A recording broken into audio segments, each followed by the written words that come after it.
أعوذ بالله من الشيطان الرجيم بسم الله الرحمن الرحيم نحمده ونصلي على رسول الكريم أما بعد அஸ்ஸலாமு அலைக்கும் வரஹ்மத்துல்லாஹி வபரகாத்து. அன்பார்ந்த சகோதர சகோதரிகளே, இன்ஷா அல்லாஹ் இன்றைய வெள்ளிமேடையில் பாபரியும் அக்ஸாவும் எனும் தலைப்பில் சில கருத்துக்களை உங்களோடு பகிர ஆசைப்படுகின்றேன். அன்பார்ந்த சகோதர சகோதரிகளே, இந்தியாவை பொறுத்த வரைக்கும் 25 வருடங்களுக்கு முன்னால் நம் கண் முன்னால் பாபரி மஸ்ஜித் ஷஹீதாக்கப்பட்டது. கயவர்களுடைய எண்ணம் வெறும் கட்டிடத்தை இடிப்பது மாத்திரமல்ல, மாறாக கட்டிடத்தை இடிப்பதுதான் நோக்கம் என்றால் இரவோடு இரவாக அதை இடித்திருப்பார்கள். ஆனால் முஸ்லீம்களுடைய ஈமானிய உணர்வை பரிசோதிக்கும் விதமாக லட்சக்கணக்கான முஸ்லீம்கள், ஏன் கோடிக்கணக்கான முஸ்லீம்கள் பார்த்து கொண்டிருந்த வேளையிலே இடித்து தரைமட்டமாக்கப்பட்டது. ஒரு விதத்தில் பாபரி இடிக்கப்பட்ட பின்புதான் முஸ்லீம்கள் கொஞ்சமேனும் அரசியலை குறித்து, அதிகாரமயப்படுத்தலை குறித்து சிந்திக்க தலைப்பட்டார்கள்.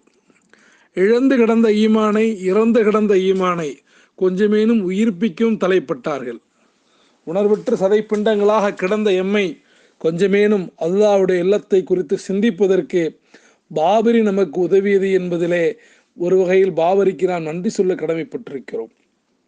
இன்றளவுக்கும் டிசம்பர் 6 வந்துவிட்டால் அரசு நடத்தக்கூடிய பயங்கரங்கள் ஒருபுறம், டிசம்பர் 6 பிசுபிசுக்க எத்தனையோ காரியங்களை இந்துத்துவ சக்திகள் செய்த போதிலும், எப்படி அம்பேத்கருடைய நினைவை மறக்கடிப்பதற்கு டிசம்பர் 6 பாபரி மஸ்ஜிதை இடித்தார்களோ, அதே போல பாபரி மஸ்ஜிதுடைய நினைவை மக்களுடைய உள்ளங்களிலே அகற்றுவதற்கு எத்தனையோ சதி முயற்சிகள் மேற்கொள்ளப்பட்ட போதிலும் கூட இன்றளவுக்கும் ஏராளமான அமைப்புகள், ஏராளமான இயக்கங்கள் நடத்தக்கூடிய போராட்டங்கள், அவை ஒன்று சேர்ந்து போராடவில்லை, அவை இன்னும் வீரியமாக இருக்க வேண்டும் என்ற விமர்சனங்களை எல்லாம் தாண்டி கொஞ்சமேனும் மக்களுடைய உள்ளங்களில் இன்றளவும் பாபரி மறக்கப்படாமல் இருப்பதற்கு இந்த இயக்கங்களுடைய போராட்டமும் ஒரு விதத்தில் காரணம் என்பதில் நாம் நன்றியோடு நினைவுகூர கடமைப்பட்டிருக்கிறோம்.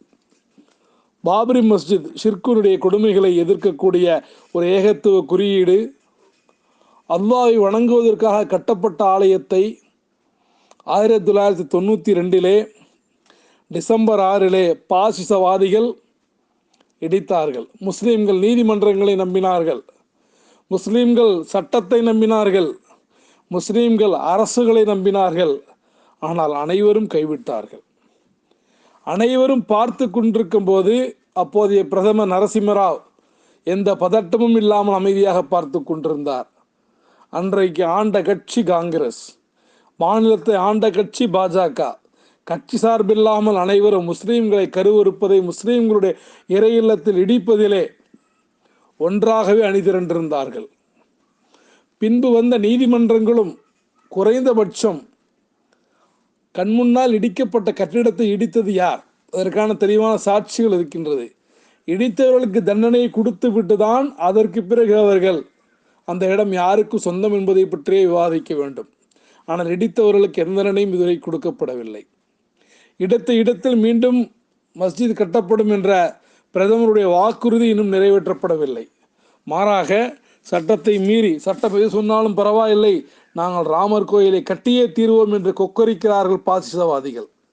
ஆனால் இடத்துக்கு சொந்தக்காரர்களான முஸ்லிம்களோ அதற்கு முன்னால் இடிக்கப்பட்டதா படவில்லையா என்பதையெல்லாம் தாண்டி 1947 நிறைவேற்றப்பட்ட அந்த சட்டத்தின் அடிப்படையிலே அப்போது வணக்க வழிபாட்டு தலங்கள் எந்த நிலையில் இருந்ததோ அதே நிலையில் தான் இருக்க வேண்டும் என்ற ஒரே ஒரு ஷரத்தின் அடிப்படையிலே தள்ளுபடி செய்ய வேண்டிய ஒரு பிரச்சனையை நீதிமன்றங்கள் இத்தனை பூதாகரமாக்கி, இன்றைக்கு இது ஹிந்து போன்ற நாளிதழ்கள் கூட சர்ச்சைக்குரிய ராமர் பிறந்ததாக சொல்லப்படும் இடம் என்றுதான் பாபர் மசூதி இடத்தை குறிப்பிடக்கூடிய அயோக்கியத்தனத்தை இன்றைக்கு செய்து கொண்டிருக்கின்றன.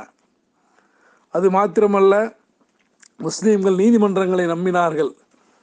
இந்த கட்டிடத்தை, பாபரி மஸ்ஜிதை இடித்து தரைமட்டமாக்கிய ரவுடி கும்பலுக்குடைய கொடூரத்துக்கு சற்றும் குறைவில்லாமல் உயர் நீதிமன்றங்கள் மஸ்ஜிது இடத்தை 3ஆக பிரிந்து குரங்கு அப்பத்துக்கு வைத்த கதையைப் போல ஒரு விசித்திரமான நீதியை வழங்கி கொண்டிருக்கின்றது. ஒரு தோழர் சொன்னதை போல அன்று மனுநீதி, இன்று உச்சநீதி, எட்டி பார்த்தால் பீனல் கோடுகள், தொட்டு பார்த்தால் பூணூல் கோடுகள் என்று சொல்வதற்கேற்ப பார்ப்பனமயமாகிவிட்ட இந்த நீதித்துறையை இன்னும் முஸ்லீம்கள் நம்புவதுதான் மிக பெரும் ஆச்சரியம். இந்திய அளவில் இப்படிப்பட்ட ஒரு நிலைமை என்றால், சர்வதேச அளவில் முஸ்லீம்களுடைய மூன்றாவது புனிதத்தலமாக கருதப்படக்கூடிய அல் அக்ஸாவை இதுவரைக்கும் குறைந்தபட்சம் ஒப்பீட்டு அளவிலாவது அனைவரும் ஜெருசலம் என்பது முஸ்லீம்களுக்கும் யூதர்களுக்கும் சொந்தமான ஒரு நகரம் என்று உரிமை கொண்டாடி இருக்கக்கூடிய, அங்கீகரித்திருக்கக்கூடிய வேளையிலே ட்ரம்ப் அதையெல்லாம் மீறி உடைத்தெறிந்து பேச்சுவார்த்தையில் ஈடுபடுவதற்கு முன்னாலேயே அதிகார தோரணையில் இனி ஜெருசலத்தை இஸ்ரேலுடைய தலைநகராக அங்கீகரிக்கப் போவதாக சொல்லி முஸ்லீம்களுடைய உள்ளத்தில் இருக்கக்கூடிய ஜுவாலைகளை கொழுந்து விட்டு எரிய செய்திருக்கிறார். ஒரு விதத்தில் பார்த்தால் பாபரியிலும் சரி அக்ஸாவிலும் சரி முஸ்லீம்கள் தான் இவர்களை நம்புகிறார்கள். நீதிமன்றங்களையே, இந்த சட்டங்களை, இந்த அதிகார வர்க்கங்களை, ஊடகங்களை. ஆனால் அனைவரும் ஒரு சேர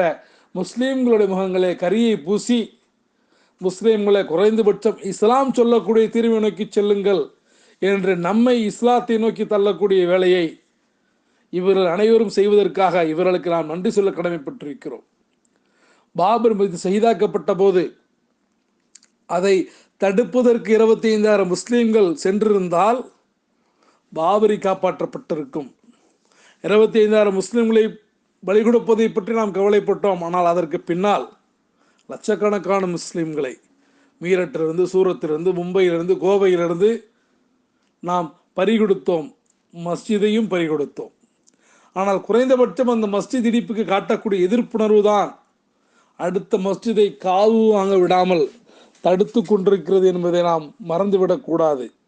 அதே போல அக்ஸாவிலே கை வைப்பதன் மூலமாக, ஜெருசலத்திலே கை வைப்பதன் மூலமாக நாங்கள் பாலஸ்தீன அத்தாரிட்டியோடு ஒப்பந்தம் செய்து கொள்ளப் போகிறோம் என்று சொல்லி இறங்கி வந்த ஹமாஸுடைய ஈமானை மீண்டும் உலுக்கி பார்த்து வேறு வழியின்றி ஜிஹாதிய சிந்தனை தான் இதற்கு சரியான தீர்வு என்று அதை நோக்கி திருப்பிவிடக்கூடிய வேலையை தான் ட்ரம்ப் நிர்வாகம் செய்திருக்கிறது என்பதை நாம் மறந்துவிடக்கூடாது. இன்றைக்கு உலகளாவிய அளவிலே இஸ்லாமிய அமைப்புகள், போராளி அமைப்புகள், உலக நாடுகளெல்லாம் எதிர்ப்பை மீறி ட்ரம்ப் ஜெருசலத்தை அங்கீகரிப்பது குறிப்பிடத்தகுந்தது.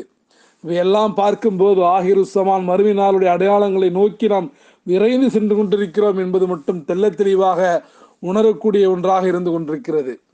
எனவே தஜ்ஜால் எந்த நேரமும் எதிர்பார்க்கக்கூடிய ஒரு சூழலை நோக்கி நாம் சென்று கொண்டிருக்கிறோம். இனியாவது நம்முடைய ஈமானை கொஞ்சம் உரசி பார்ப்போம், ஈமானை கொஞ்சம் வலுவாக்குவோம். அல்லாஹ் சொல்லக்கூடிய அந்த உன்னத வியாபாரத்தின் பால் நம்முடைய கவனத்தை செலுத்துவோம். அப்படி செலுத்தினால் இந்த மஸ்ஜிதுல் அக்ஸாவையும் பாபரியும் மீண்டும் நாம் கட்டும் நாள், மீண்டும் நம்முடைய கையிலே கரத்திலே வரும் நாள் வெகு தூரத்தில் இல்லை. ஈமானின் ஆற்றல் கொண்டால் அல்லாஹ் நமக்கு அதை மீட்டெடுத்து தருவான். அப்போது அதன் மீது கொட்டப்பட்ட அசுத்தத்தை நாம் சுத்தப்படுத்தி அல்லாஹ் அக்பர் என்ற தக்பீரோடு 2 இடங்களிலும் தொழப்போவோம்.